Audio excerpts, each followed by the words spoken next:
ಇದ್ರ ಬಗ್ಗೆ ಅಧಿಕಾರ ಇದೆ. ಇಲ್ಲಿ ಮುಖ್ಯವಾಗಿ ಸಂವಿಧಾನ ತಿದ್ದುಪಡಿ ಅಂತ ಬಂದ್ರೆ ಏನಂದಾಗ ಸಂವಿಧಾನ ತಿದ್ದುಪಡಿ ಅಂತಕ್ಕಂತಹ ವಿಚಾರ ಬಂದ್ರೆ ಇದು ಸಂವಿಧಾನದ ಭಾಗ 20ರಲ್ಲಿ ಅವಕಾಶ ಕಲ್ಪಿಸಲಾಗಿದೆ. ಯಾವುದು ಅಂತಂದಾಗ ಭಾಗ 20 ಅಂತಕ್ಕಂಥ.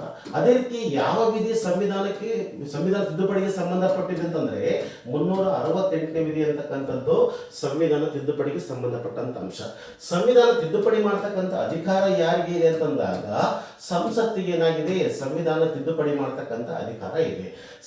ಸಂಸತ್ತು ಅಂತಂದ್ರೆ ಯಾರ್ಯಾರು ಭಾಗವಹಿಸ್ತಾರೆ ಅಂದಾಗ ಇಲ್ಲಿ ಮುಖ್ಯವಾಗಿ 3 ಸದನಗಳು ಭಾಗವಹಿಸ್ತಾರೆ. ಒಂದು ರಾಜ್ಯಸಭೆ ಭಾಗವಹಿಸುತ್ತೆ, ಜೊತೆಗೆ ಬಂದಾಗ ಲೋಕಸಭೆ ಭಾಗವಹಿಸ್ತಾರೆ.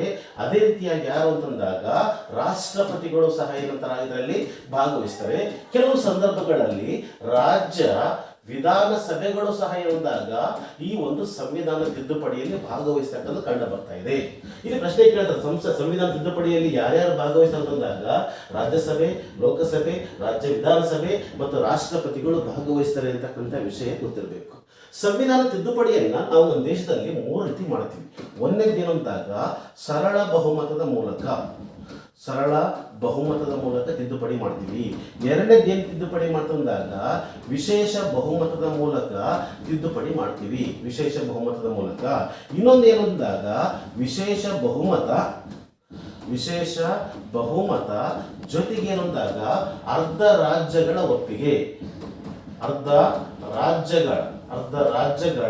ಒಪ್ಪಿಗೆ ಈ ರೀತಿಯಾಗಿ ಏನಂತಕ್ಕಂಥ ತಿದ್ದುಪಡಿ ಮಾಡ್ತಕ್ಕಂಥದ್ದು.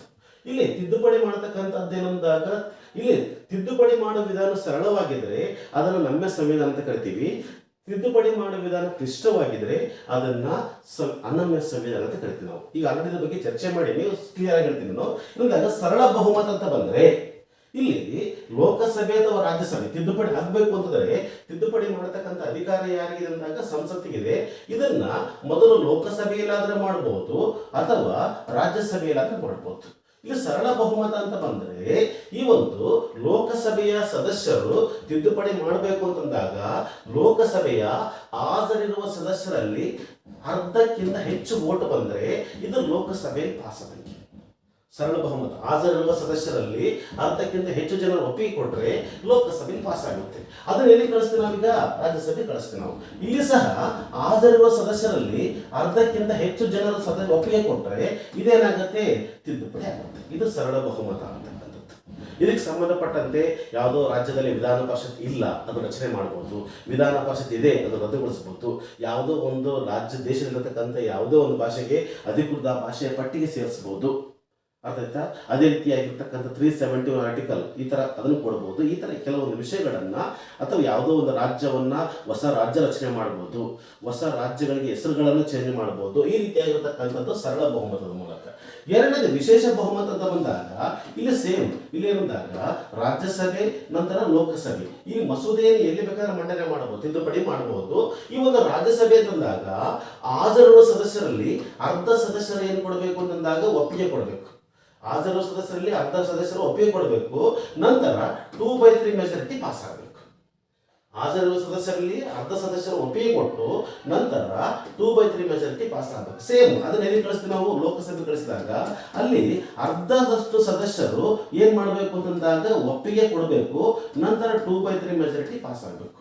ನಂತರ ಯಾರಾಗಬೇಕು, ಇಲ್ಲಿ ರಾಷ್ಟ್ರಪತಿ ಅಂಗೀಕಾರ ಹಾಕಿದರೆ ಅದೇನಾಗುತ್ತೆ, ತಿದ್ದುಪಡಿ ಆಗುತ್ತೆ.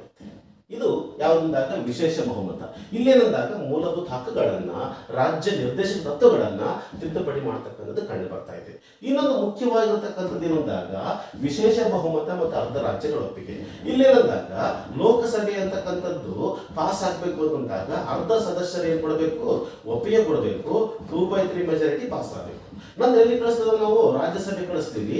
ಇಲ್ಲಿ ಸಹ ಅರ್ಧ ಸದಸ್ಯರು ಒಪ್ಪಿಗೆ ಕೊಡಬೇಕು, 2/3 ಮೆಜಾರಿಟಿ ಪಾಸ್ ಆಗಬೇಕು.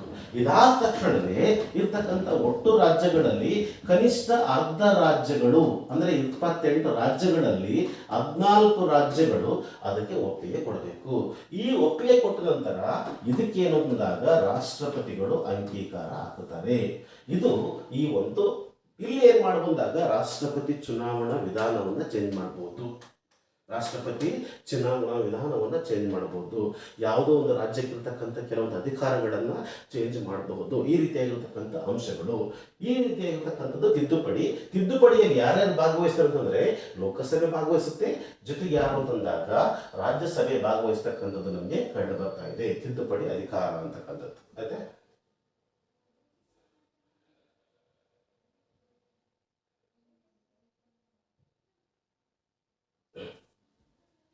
ನಂತರ ಸಾಮಾನ್ಯ ಅಧಿಕಾರಗಳಲ್ಲಿ